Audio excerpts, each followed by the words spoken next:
Welcome into Anita on the Rail, fresh back from Bristol, Connecticut. That's why I've got my I Love My Roster hat. Was up there for the Fantasy Football Marathon where we had a draft.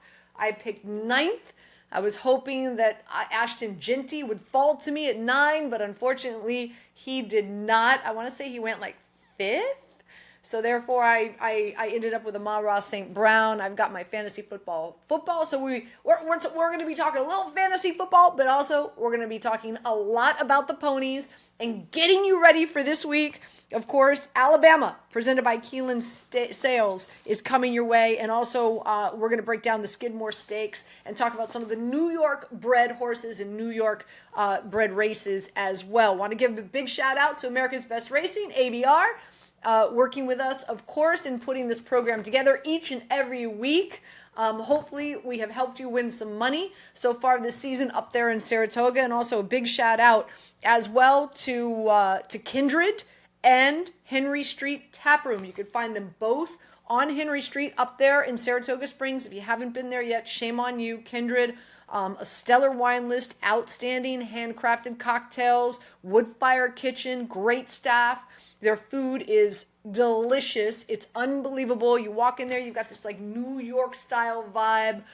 The weather up in Saratoga has been beautiful, so you can go out there and, of course, hang out, eat outside. They have a huge patio, open door space, and right next door is Henry Street Tap Room. So if you're in the mood for more something like some beer, really the best beer in town. High-end comfort food. It's been a Saratoga stable since 2012. So make sure you check out both Kindred and Henry Street Tap Room.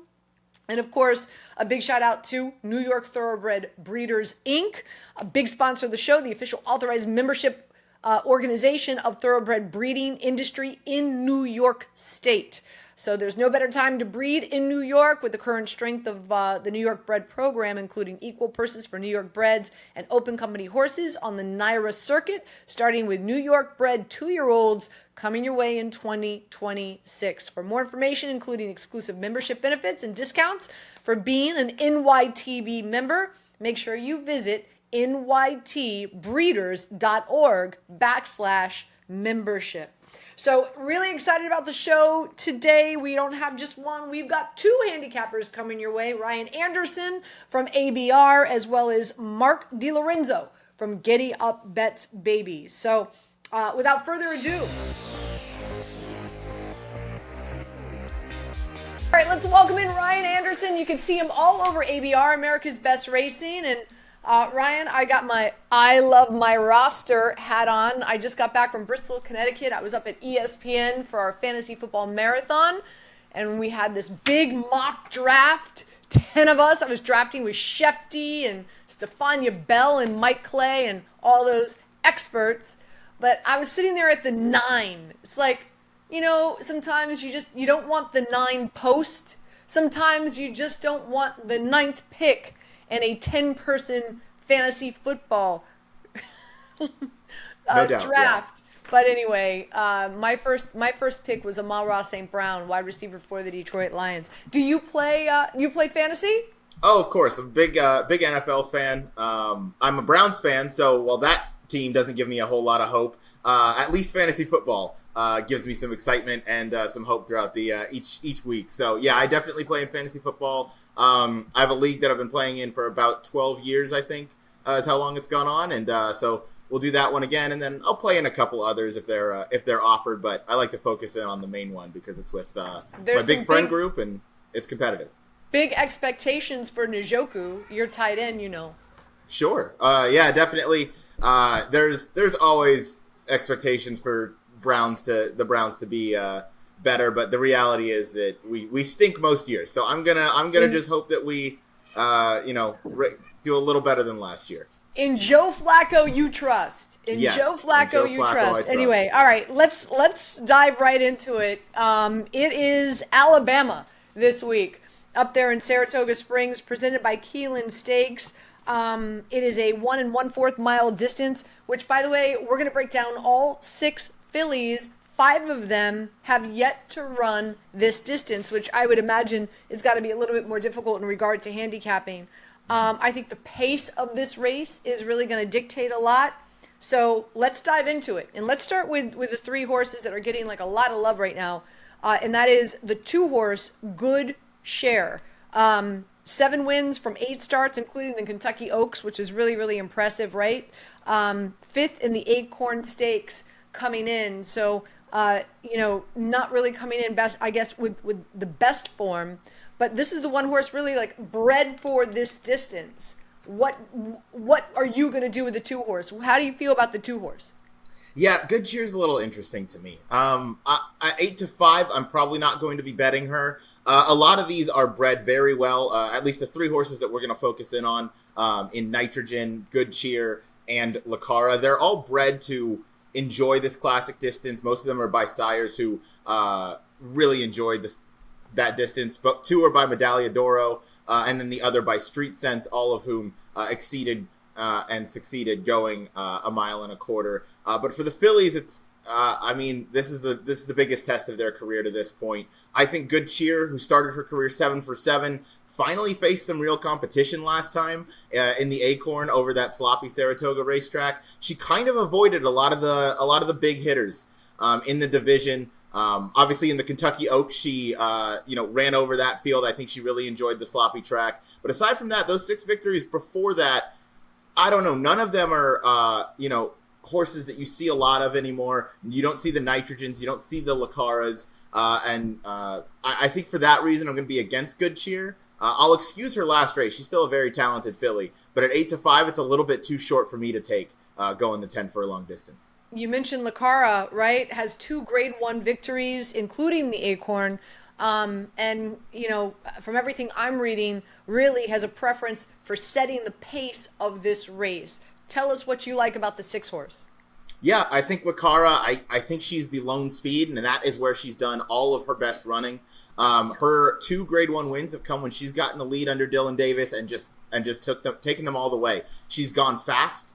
So it's not like she needs to go, very slow fractions and be comfortable. She just wants to be out there by herself. And I think Lacara is in a situation where she's going to have that, and she's going to have that speed all to herself. And I think she's one of those that just gets really, really brave up on the front end. So I look for her and Dylan Davis to get out to the lead and just don't look back. Again, she can do it. She can do it well within herself while going relatively quick. And there's not a whole lot of other speed types in this race. The 4-horse Nitrogen, you mentioned her just a second ago, Canada's 2024 champion, 2-year-old filly, and has excelled on turf with 4 straight wins. Anything you like about the 4-horse? A lot to like, but not for reasons that I would want to bet her in this race, because you see 2 back in the Wonder again when she won by 17 lengths over an off racetrack. That race was originally scheduled for the turf. They had to take it off due to the rain. But she ran over that turf. She ran over that dirt, excuse me. She seemed to skip over the sloppy track. She really enjoyed it, and she was just kind of relishing every part about it, which I think kind of encouraged connections to try her against the top fillies on the dirt. And I think that's why she ends up in here. The issue is she's running into dirt horses now, and that is a totally different caliber. She did it very easily in the Wonder again, but that was a 3-horse field against 2 horses that are mainly turf, in fact, all turf. So now, again, she's running into strictly dirt meant horses, and 9 to 5 on the morning line. I know she's very talented. I know she's a multiple graded stakes winner this season, but I'm going to be playing against her in this spot because, again, she's got to prove me wrong, and I believe she might be able to, but 9 to 5 is too short of a price for me to take on that one. Well, those are the first 3. Let's round out this field of 6 horses. The 1-horse, Margie's Intention, won the Grade 2 Black-Eyed Susan Stakes. And this is the other Brad Cox horse that's in this race. Anything you like about the 1, Ryan?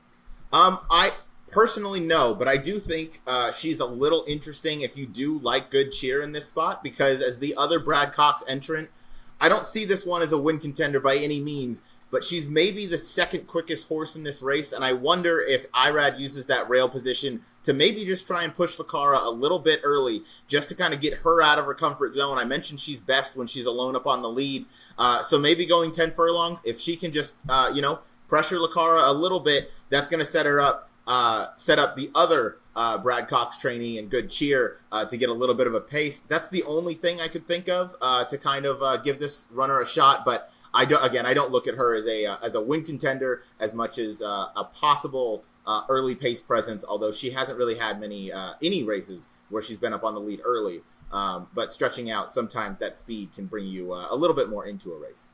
Well, the 5 Queen Azteca will make her North American debut on Saturday up there at Saratoga in this race. And then the 3 horse, Kinsey Queen, is the long shot at 15-1. So, Ryan, as always, I like to say, take me to the window, my friend. How are you playing the Alabama? Yeah, I'm going to be really simple. I'm just going to put a win bet on LaCara. She has 2 wins over this racetrack. One over a fast track, one over a sloppy track. So no matter rain or shine, I'm confident LaCara is going to love this Saratoga course. And this is one of those courses where you do have to love it, or horses do love it or hate it. Good cheer in her last race.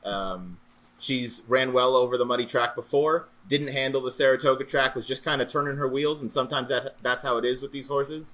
So I feel like LaCara really likes the track. She's going to be the lone speed, so I'm just going to do a straight win bet on the number 6 LaCara in the Alabama Stakes. Okay, another race we're going to handicap, and that is the Skidmore Stakes, $150,000 purse, 2-year-olds, the distance 5 1/2 furlongs on turf.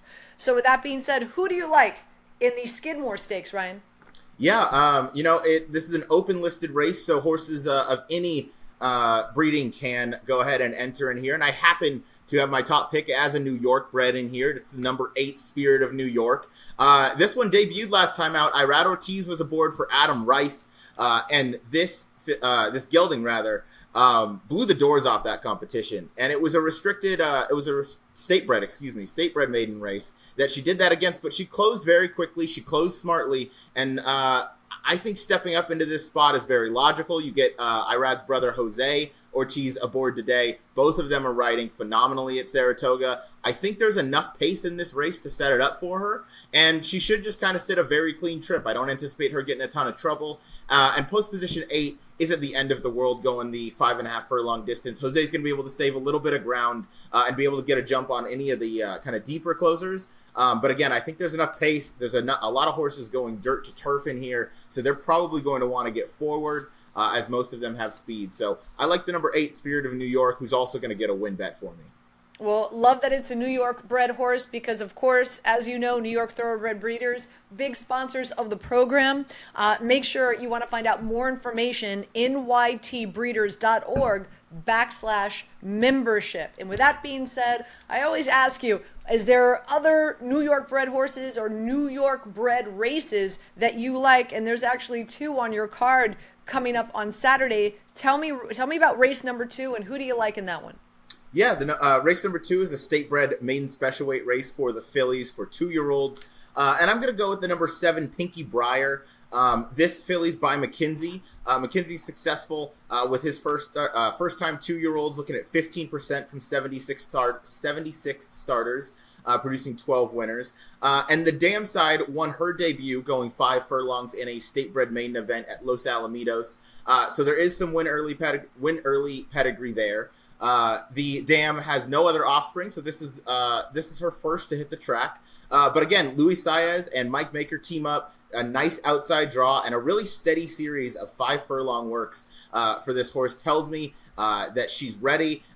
She has some stamina up under her, and going the 6 furlongs on debut should not be an issue. So I'm going to take the number 7, Pinky Briar, 9-2 on the morning line, which I think is very fair. But as we know, the money kind of tells the tale at Saratoga. So when the betting board opens, I want to see her taking maybe a little bit of money, just to, that typically hints that a runner's live. And last but not least, before we let you go, race number 12. Who do you like in that one?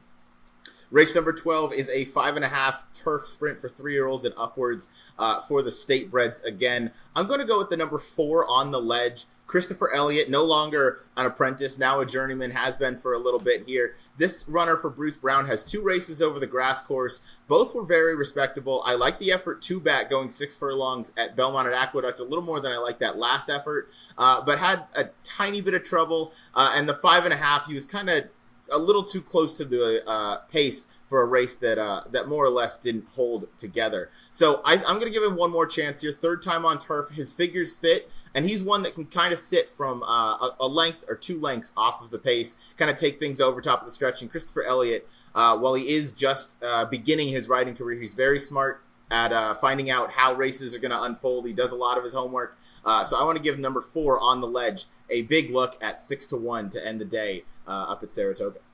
I like it. By the way, I'm going to be heading back up to Saratoga on Thursday. There's a shot that one of my horses that I have aligned with, Final Furlong, big shout out, K-Cup, is potentially going to run in the Fleet Indian Stakes.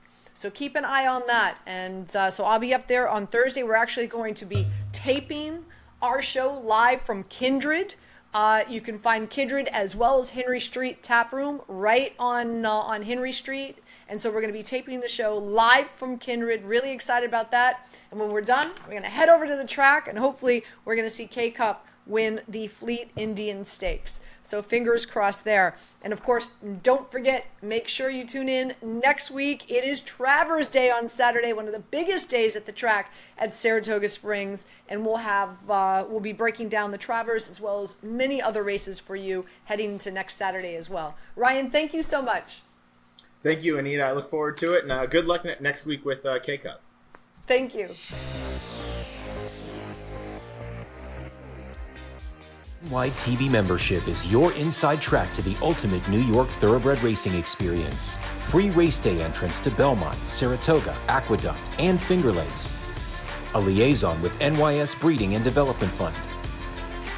A voice in Albany working with legislators to help support the New York breeding and racing industries.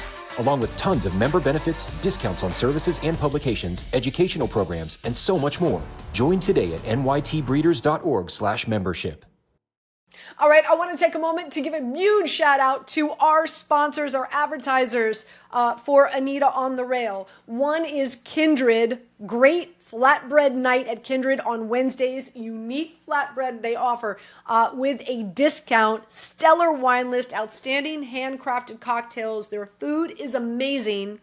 The chef creates every dish from scratch. I'm telling you, this is one of the best places to visit when you're up in Saratoga. New York style ambiance, outside patio, terrific staff, and then right next door, Henry Street Tap Room, best beer list in Saratoga. High-end comfort food, terrific staff.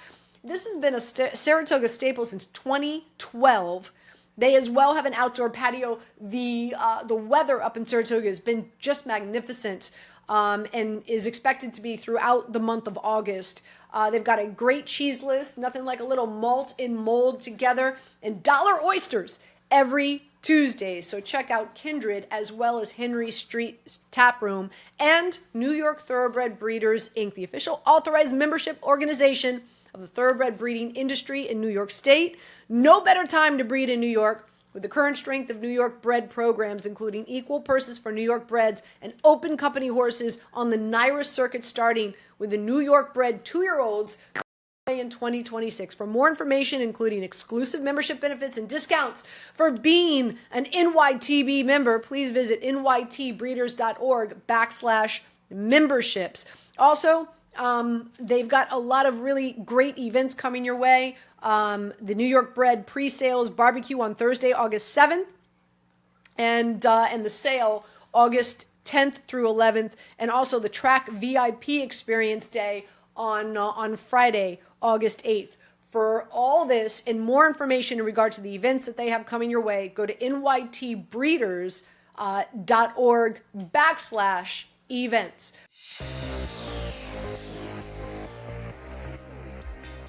All right, let's welcome in Mark DiLorenzo. Giddy up, baby. Giddy Up Bets. You see him really all over. Every time I've been in Saratoga, I see you walking. You're a superstar there. You're like the Rolling Stones walking around Saratoga Springs. I am when I win. I get giddy ups from left fields. We're winning, giddy up. When you have a couple bad You teams, gotta and love it's like that. That's awesome.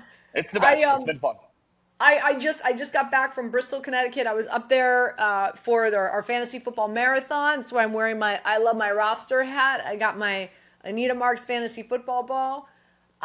Just out of curiosity, because right now it's all about fantasy football. I know we're going to be talking the ponies in a second, but if you had the number one overall pick, who would you take? Would it be Jamar Chase? Would it be Bijan Robinson? Like who would you take with the number one overall pick, Mark? Number one overall pick. If you I had it. think I think I would take Saquon Barkley, Okay. right? Like, and I think for two reasons. One, I think he's for one, I'm a New York Giants fan, so you know that he's just going to continue to just play incredible football. He could have been the MVP last year, right? I feel like running backs are more valuable. You know, I'm a value guy in horse racing. And I feel like running backs are more valuable. There aren't as a big of depth there as long as they stay Yeah. non-injured. Is that right or wrong, right? On No, no, fantasy, you listen, know. you're right. A lot of people like the wide receiver because of the PPR. You get a point per reception, so they value more the Jamar Chase and the CeeDee Lamb. In the mock draft that we just had with, Shefty and Stephania Bell and Mike Clay and Who did Daniel Chef who Duff did and all Chef those who did Shefty all, take? all those Who's guys. Well, Shefty was 10, I was 9. okay? But Saquon Barkley fell all the way to 7. Oh, so maybe I'm looking at it from one direction. So He it's a went. He PP. went. He went to Damian Woody. He went to Damian Woody at 7. Really? All right. Yeah. I feel like Yep. I would. I think I feel like I would leave Shefty to the inside information and maybe you to the fantasy game. That's what happened. That's what happened. All right. Let's talk about the ponies. This week it's all about the Alabama presented by Keelan Sales. And we've got 6 fillies in this race. The distance is interesting, right? Mile and a quarter. Yep. So Yep. this is the furthest Philly race. I guess you want to say of the year so far. Phillies are on the dirt. The Kentucky Oaks was at a mile and an eighth, or at least this, at this grade one level. The CCA Oaks was at 9 furlongs, which was kind of the prep leading in. This is a short, compact field. I have some opinions. Talk to me. Let's Talk to me. you Who want do to you talk who about do it? you like?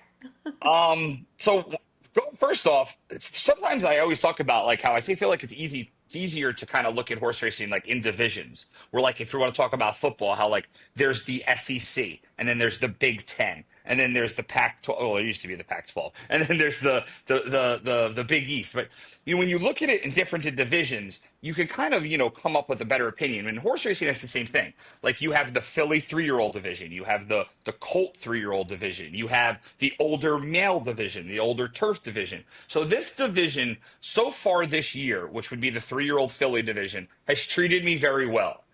Some divisions haven't, some divisions have. The 3-year-old Philly division has treated me well. Number 6 this race, Lacara, I was all over in the acorn. I said Lacara is not losing. So Lacara was 7 or 8 to 1. She went wire to wire. The reason I liked her so much that day is because the connections were not pointing towards the Kentucky Oaks. So I kind of drew a line through that. There was too much speed in the race. The connections were pointing through the Ashland Stakes. She won that race.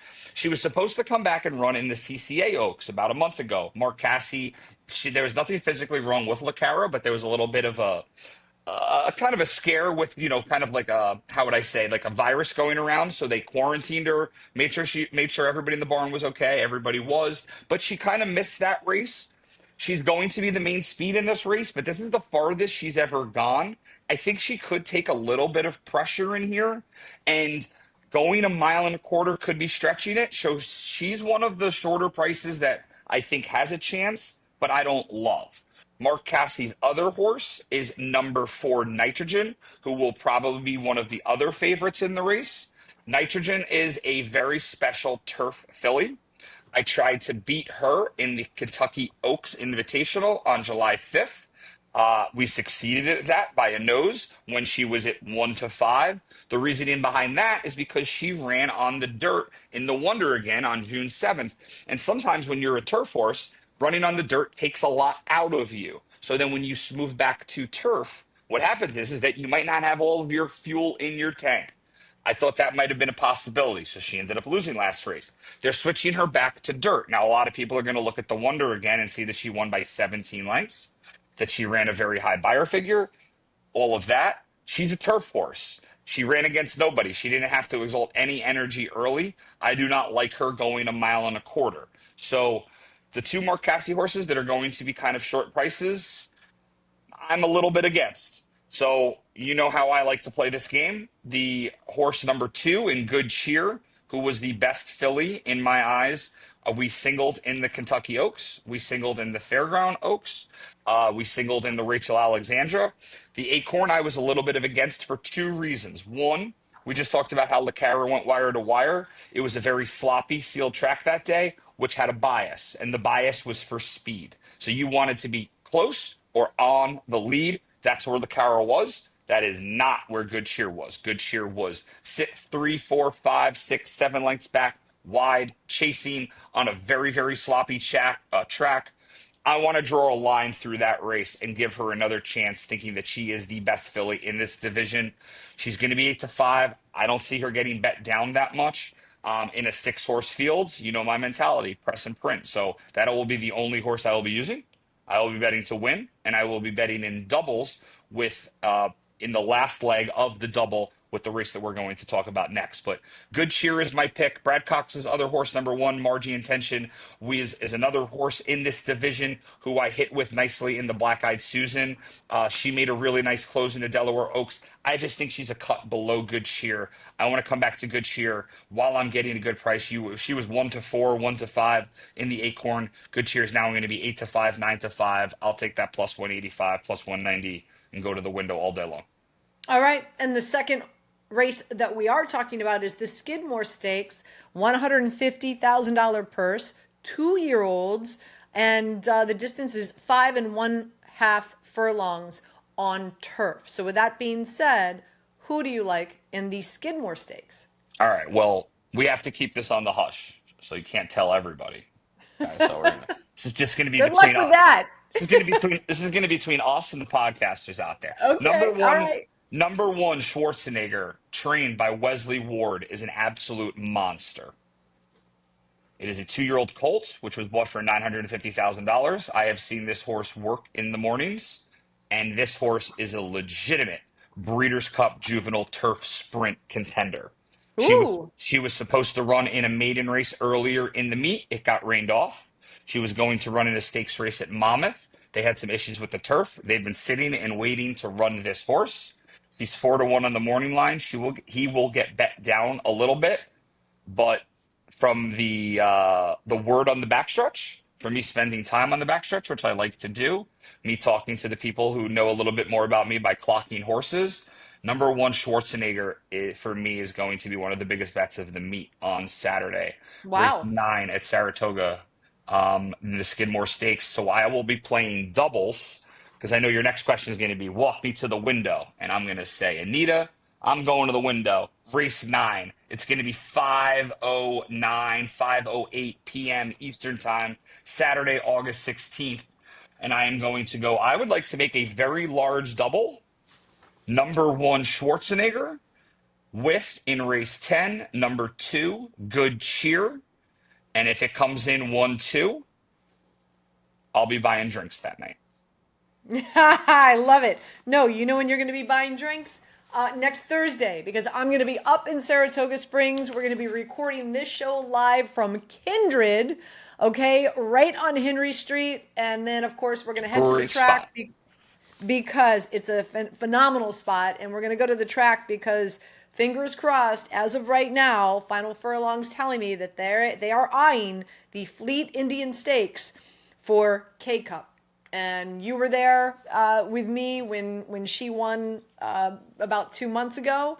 So I'm heading up there. We're going to record a show from up there, and we're going to head to the track. So that double comes in. Save that money because we will celebrate. I can't promise. I can't promise I'm going to save all of it, but I will make sure there will be a allotted amount for the Anita Mark coming into town for K-Cup, because I told you the last time K-Cup wasn't going to lose. I took a small peek at some of the probables in your race on August 21st, and she looks like she's going to be tough to beat. I know that there was some thoughts of maybe running in a bigger race, but you're choosing the right spot. Final Furlong Racing does an incredible job spotting their horses, and that is what I like. I like ownership and connections that have a plan.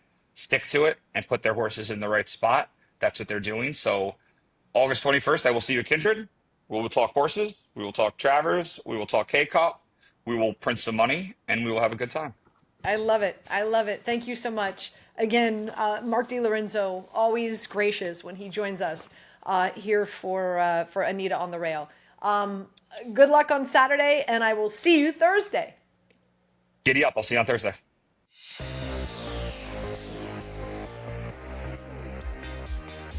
So again, I want to thank Mark DiLorenzo for joining us, as well as Ryan Anderson. Hopefully we've given you some winners, getting you ready for all the action up there in Saratoga, at least the big action up there in Saratoga coming your way on Saturday. We appreciate it when you watch, subscribe, comment, all the things. We're really excited about next week. I'm going to be heading back up to Saratoga. We're going to be recording our next show from Kindred on Thursday, the 21st. Ryan Anderson will be joining us from the left coast. Mark DiLorenzo is going to be joining us at Kindred. We'll have some other guests on the program, and we're getting you ready for Travers. That's right. A very big weekend, as you know, up there in Saratoga. So make sure you definitely circle back with us next week as well to get you ready for the Travers. And then of course, we've got one show remaining to end the season, a full 7 weeks of programming brought to you here, Anita on the Rail, as well as ABR. So again, big shout out. Want to thank our guests, and again, want to thank you. Enjoy the races, and we'll see you next week.